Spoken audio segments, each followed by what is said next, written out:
If you've ever felt stuck in a cycle of coping that leaves you feeling worse, well, you're not alone. So, in this video, we're going to talk about strategies to help you and which strategies actually hurt you. And I really want you to reflect on what current coping strategies you utilize.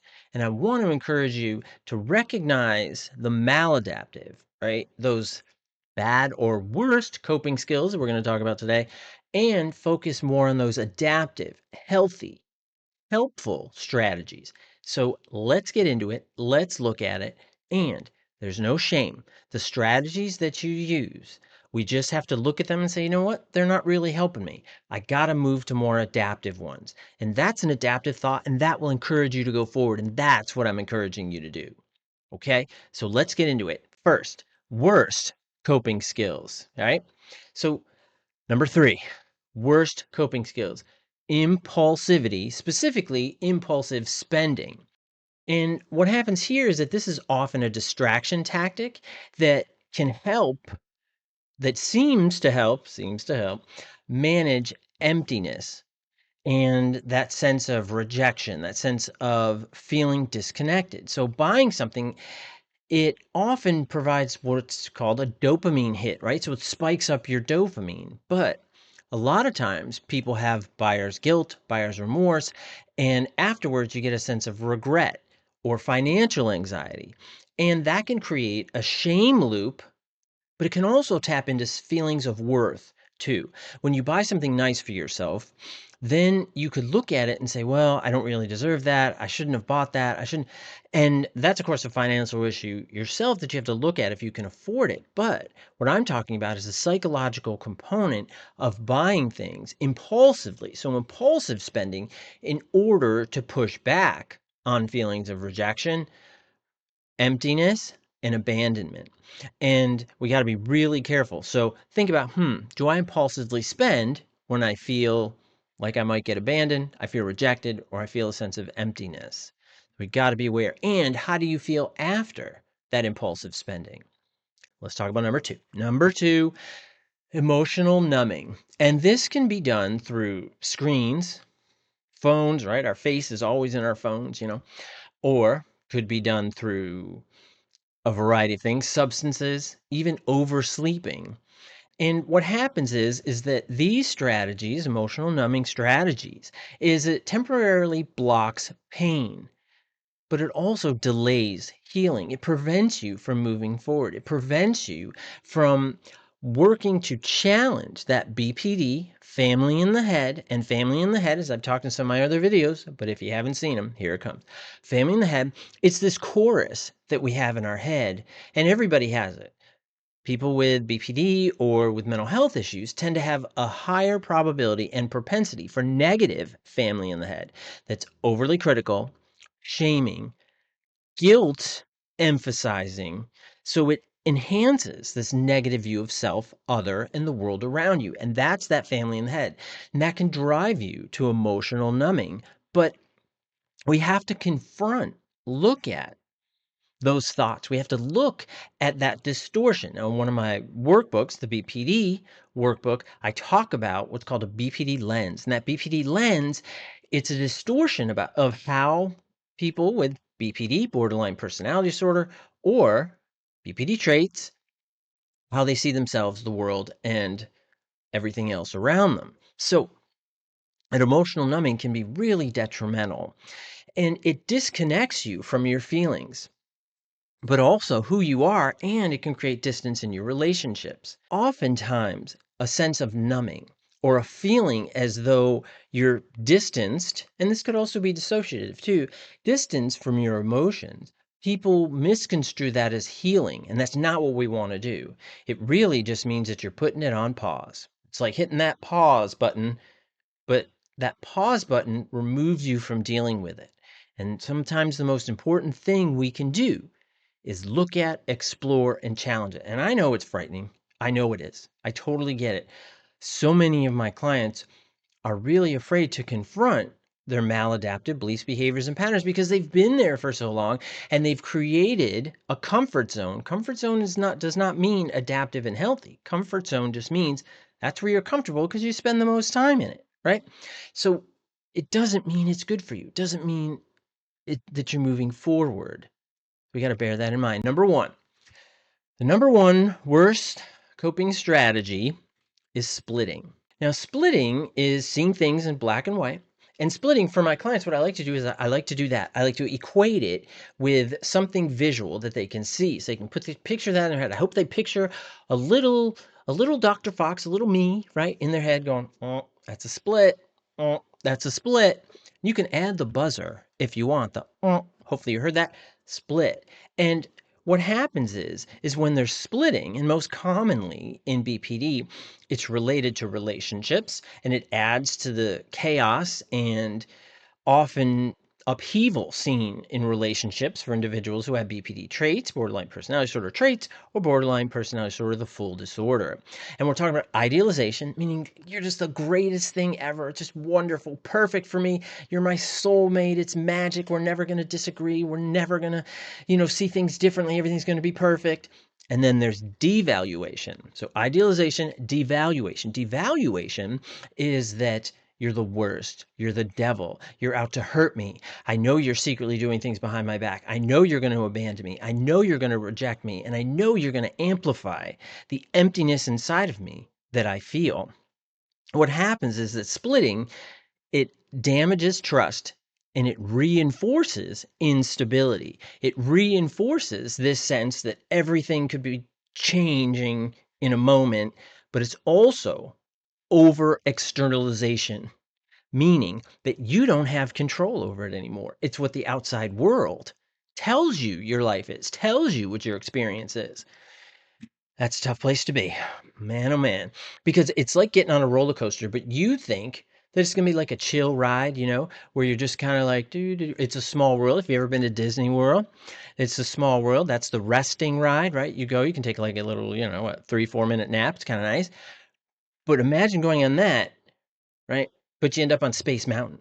So you think you're going into a small world, you're kind of grooving along, but you're not. You're going on Space Mountain. Space Mountain is dark, whipping you all around.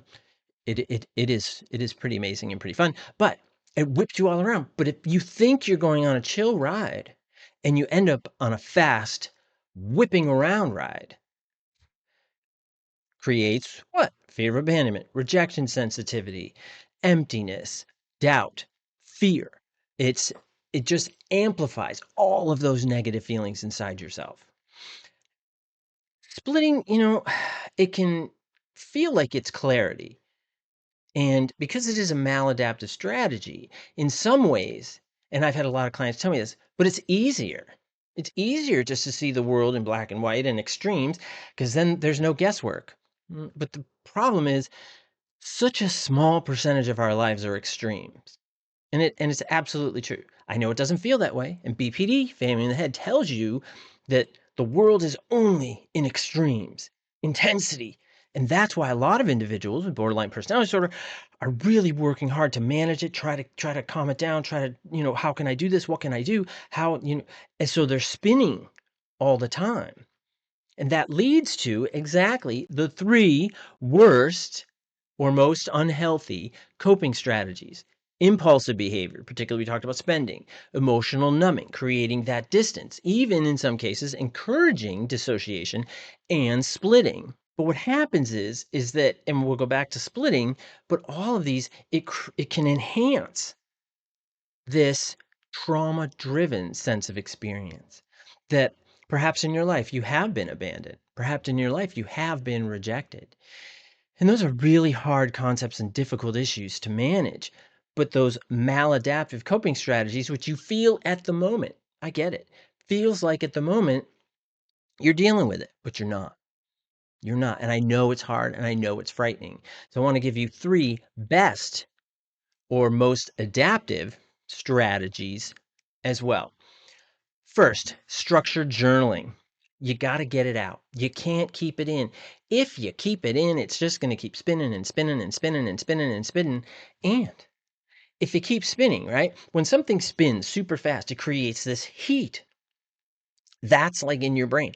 Family in the head, they're whipping stuff around. It's like that on the playground. You ever seen those where you're whipping those little carousels around, right? As a kid, maybe you're holding on to it, and you're kind of spinning around, stuff like that. But imagine, right? Because if BPD and family in the head are going to do it, they're going to sit there and they're going to whip you around. You're going to crazy super fast, right? So journaling helps you get it out.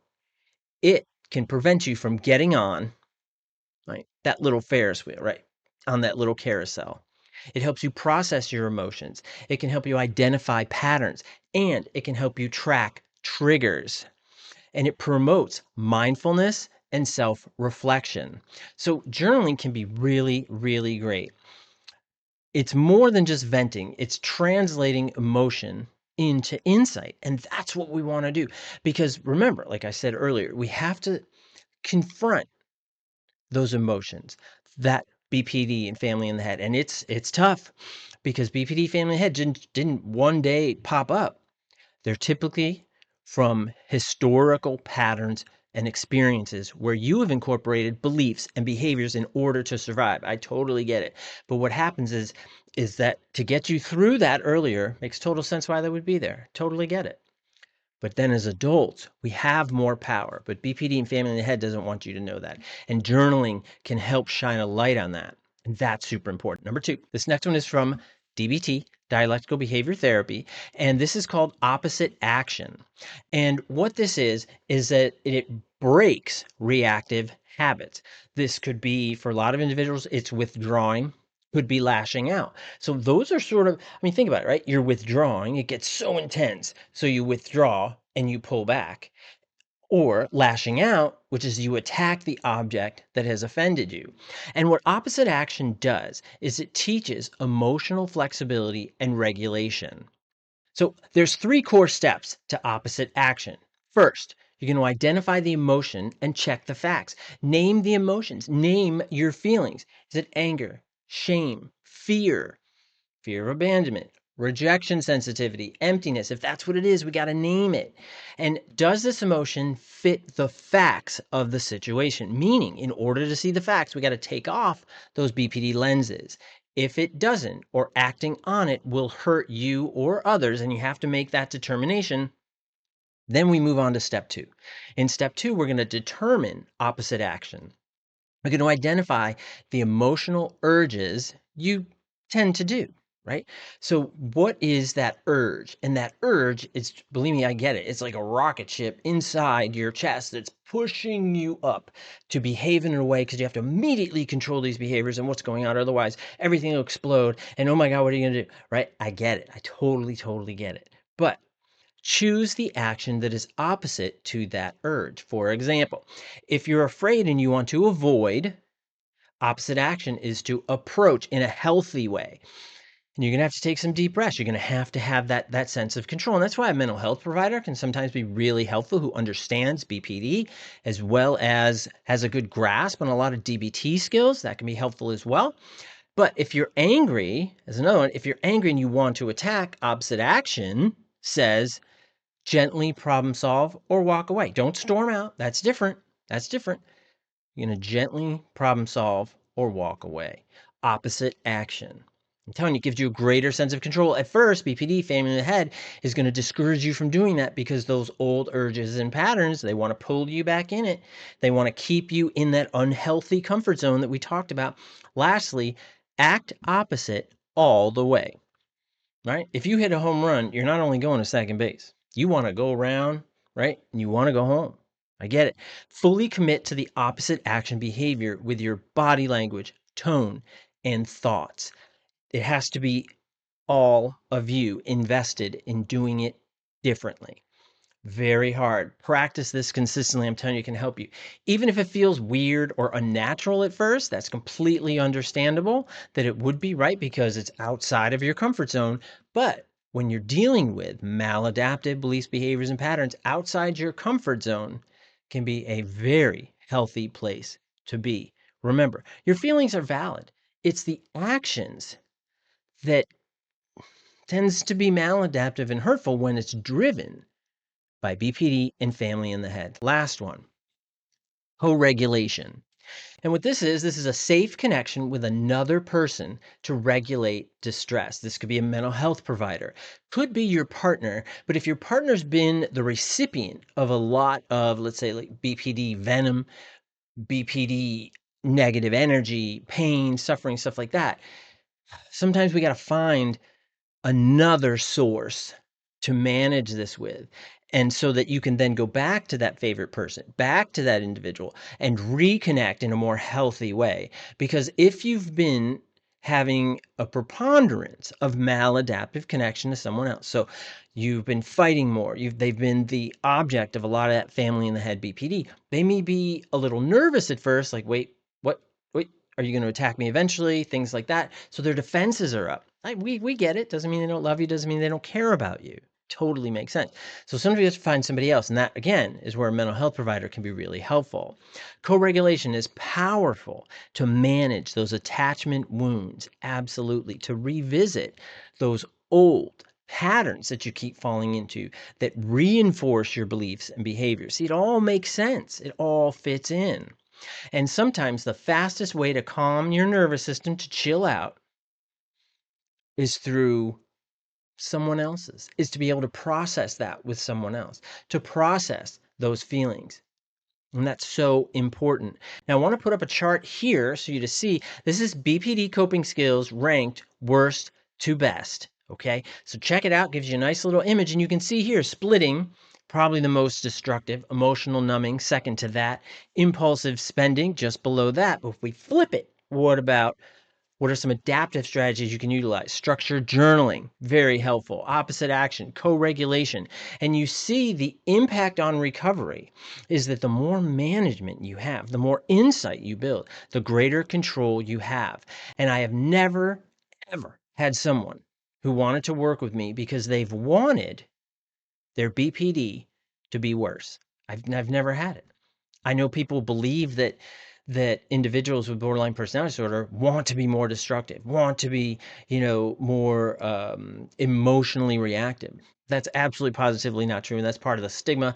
And that immediately makes me think those people don't understand BPD. And I get it; it is the most misunderstood disorder. So I want you to think which skills you use most, which you would like to replace most, and then change happens step by step. It's not instantaneous because in some ways we have to unlearn our maladaptive and we have to learn or relearn adaptive strategies. If you're ready to build new coping strategies, now I've made a couple tools that might be able to help you out. I have a complex BPD book, which that one talks about comorbid issues and comorbid presentation of various disorders that really complicate the treatment process. And it is very rare for an individual to only have borderline personality disorder and not another comorbid condition, whether that's bipolar disorder, depression, anxiety, PTSD, whatever it may be. I also have some BPD cards, and these are really focused on developing coping strategies. It gives you options for coping strategies, and you don't want all 55. You don't. You want to pick one, maybe two that really seem to resonate for you, just like we talked about. Those worst or most destructive maladaptive coping strategies, or the top three. You can use those, but there's also some in the card deck. Also, I have a BPD journal, showed the picture earlier, and the BPD workbook. Remember, though, you don't have to do this alone. These tools are here to support you. This channel's here to support you. There are a lot of resources out there that are healthy and helpful to help you manage this. Please leave some comments about which coping strategies you want to improve and how you went about it. I think it's really helpful for a lot of people. And I think in the comments, I think that we've created a community that is supportive of individuals trying to build insight and manage BPD in an effective way. So I hope this was helpful. Check out some other videos and I will talk to you next time. Thanks a lot. Bye-bye.